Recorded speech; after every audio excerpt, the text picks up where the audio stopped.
തലവി മൂഞ്ചിട്ടൊന്നുമില്ല. Movie കണ്ടിട്ട് വന്നിരിക്കുന്നതാണ് ഞങ്ങൾ 3 പേരും. എങ്ങനെ ഉണ്ടായിരുന്നു മേഡം? കൊള്ളായിരുന്നു. സംഭവം എന്താ പറയാ, ഭയങ്കര ഫൺ കോമഡി ഫാമിലി എന്റർടൈൻമെന്റ് മൂവിയാണ് ശരിക്കും പറഞ്ഞു കഴിഞ്ഞിട്ടുണ്ടെങ്കിൽ. ലാസ്റ്റ് ഒക്കെ ആയപ്പോ കുറച്ച് ലാഗായിട്ട് ഫീൽ ചെയ്തു. എനിക്ക് ലാഗായിട്ട് ഫീൽ ചെയ്തു. ഒരു സെക്കൻഡ് ഹാഫില് കുറച്ച് ലാഗായിരുന്നു. പക്ഷെ ത്രൂ ഔട്ട് ഫൺ മാത്രമല്ല, നമ്മുടെ വിജയ് സേതുപതിയുടെയും നിത്യ മേനന്റെയും കോമ്പിനേഷൻസ് എന്റെ പോട്ടെ എന്ത് ക്യൂട്ടാന്ന്. ഭയങ്കര ക്യൂട്ട് പെർഫോമൻസ് ആയിരുന്നു. നിങ്ങൾ എന്തെങ്കിലും പറ സിനിമനെ കുറിച്ച് പറ. ത്രൂ ഔട്ട് കുറച്ച് കോമഡി ആയിട്ട് കോമഡി കുറെ ഉണ്ടായിരുന്നു. ഓക്കെ, അത് പരിചയമില്ലാത്തോണ്ടാണ് കേസ്, അവർക്ക് പറഞ്ഞ് ശീലമില്ലാത്തോണ്ടാണ്.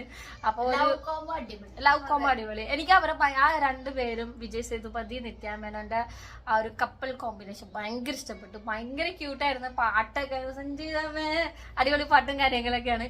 അപ്പൊ മസ്റ്റ് വാച്ച് ആയിട്ട് പറയുന്ന മൂവി ആണോന്ന് വെച്ചാൽ ഫാമിലി എന്റർടൈൻമെന്റ് ഇഷ്ടമുള്ള ആൾക്കാർക്ക് ഫണ്ണായി കോമഡി ആയിട്ട് ടൈം സ്പെൻഡ് ചെയ്യണമെന്നുണ്ടെങ്കിൽ വാച്ച് ചെയ്യാൻ പറ്റിയ അടിപൊളി മൂവിയാണ്.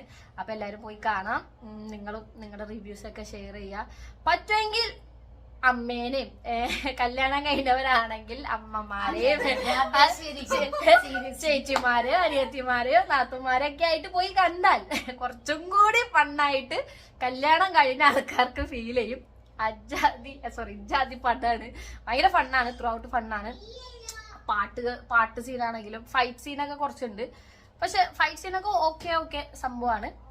ഇവരുടെ ഈ ഒരു കോമ്പിനേഷൻ അതാണ് ആ സിനിമയുടെ എന്താ പറയാ ഹൈലൈറ്റ് ആയിട്ട് വരുന്ന ഒരു സംഭവം. ഭയങ്കര റൊമാൻറ്റിക് ആണ് അവർ രണ്ടുപേരും. ഭയങ്കര അല്ലേ വിജയ് സേതുപതി നിത്യാമേനോനെ നോക്കുന്ന കുറച്ച് സീനുകളൊക്കെയാണ്. അതൊക്കെ ഭയങ്കര രസമാണ്. അപ്പൊ എല്ലാവരും തിയേറ്ററിൽ പോയി കാണാം. അപ്പൊ ശരി, ബൈ.